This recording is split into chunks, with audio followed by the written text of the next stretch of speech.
Good afternoon. I hope each and every one of you are doing very well today.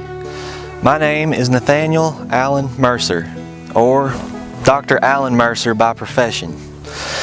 A little bit about myself and my career. I was born right here in Adair County in the breeding community on November the 15th, 1904. My parents were Nathaniel Titus and Lydia Simpson Mercer. I grew up in the breeding community, went to school right here in Columbia, and attended Lindsey Wilson College. I then went on to Louisville and attended the University of Louisville School of Medicine. Graduated in 1931 and attended graduate school at Harvard. Now, while I was at graduate school, the majority of my studies centered around public health. And when I returned home to Kentucky, I spent some time over in Liberty at the public health department. Now, the reason I went to Liberty was because at that time Adair County did not have a public health department, and I spent some time in Liberty at theirs, and I eventually moved back home here to Adair County, and I opened the very first public health department that Adair County ever had up to that time. I stayed with it for a little while, and I left public health in 1938 when I opened my first private practice. It was located right up here on the square on a second floor office building. And to give you an idea of where that was, there's a pretty popular establishment located there now. If any of you are familiar with Moore's Pool Room, I hear it's pretty popular. Right up on the second floor above Moore's is where my first private practice was located. We stayed there for a pretty good while. The only problem was, as there were advances in medicine, we took on more patients. The location and the size of the office made it harder to keep up with all the advances in medicine, harder to keep up with things, and it became a lot less patient-friendly than what I wanted. So in 1953, we left that location and moved right over off the square to Taylor Avenue, which was actually at me and my wife's home. And it was a little addition that we made off of our house. And for those of you, especially you younger generation, who probably can't figure out where Taylor Avenue is, it's not there anymore. Well, let me explain that. For whatever reason, not long after I passed, Taylor Avenue was renamed Guardian Street, which is what it is called today. Our house is still there where it was. It's no longer a clinic or a doctor's office of any kind. It looks a lot different than what it did then, but it is still located in the same area. But anyway, like I said, we opened the Mercer Clinic there at our residence. It included 9 very modernized offices, a very large patient-friendly waiting room, and something that was quite a big deal for that time. We had installed an ambulance entrance. Now, understand, at that time, especially for a physician such as myself in a small rural community like this, it was not uncommon. It was actually very common to practice out of your home. From what I understand, it's not that common nowadays, but then it was. But to have amenities such as, like I said, an ambulance entrance in a smaller clinic or private practice like what I had was not very common, so that was a big deal. Now, and like I said, that was 1953. I'm going to stop right there for a moment before I get ahead of myself too far, and I'll let you know a little bit more about my family. As I said, my mother and father were Nathaniel Titus Mercer and Lydia Simpson Mercer. My mother was born and raised in Breeding, where my family lived when I was born. My father was actually born and raised in the Milltown community. And his father, my grandfather, Nathaniel Sykes Mercer, was actually a very prominent businessman here in Adair County.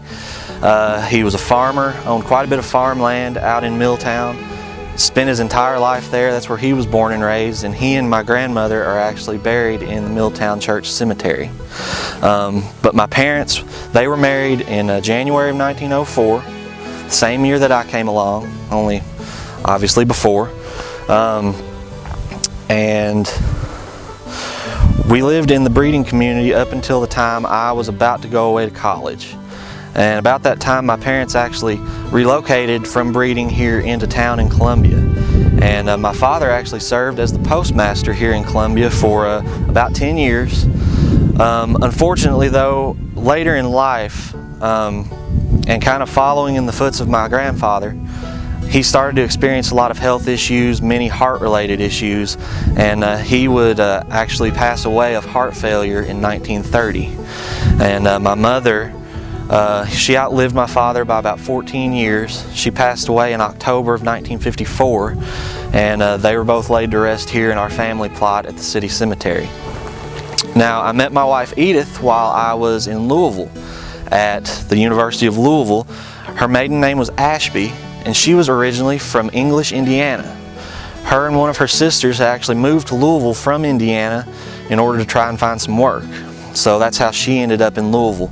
And after I finished school, she moved back to Adair County with me. We were married here in Adair County in May of 1932. We spent our entire lives here. Never had any children of our own, but she was very, very involved in our community. She was very involved with me in my practices to whatever extent she could be. We were members of the Columbia United Methodist Church. She was a very active church member, and she was also very active in the Columbia Women's Club.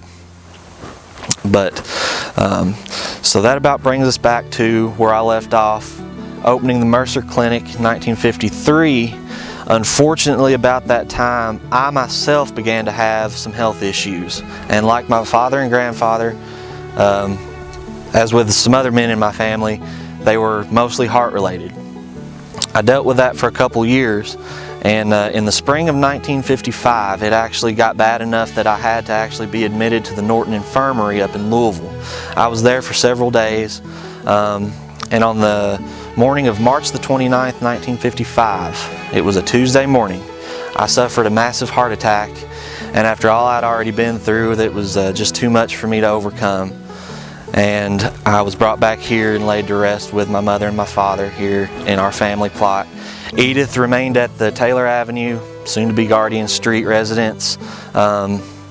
She remained very active in the community until the time when she passed away, and it was sometime later in the summer of 1979, and she was laid to rest here with me.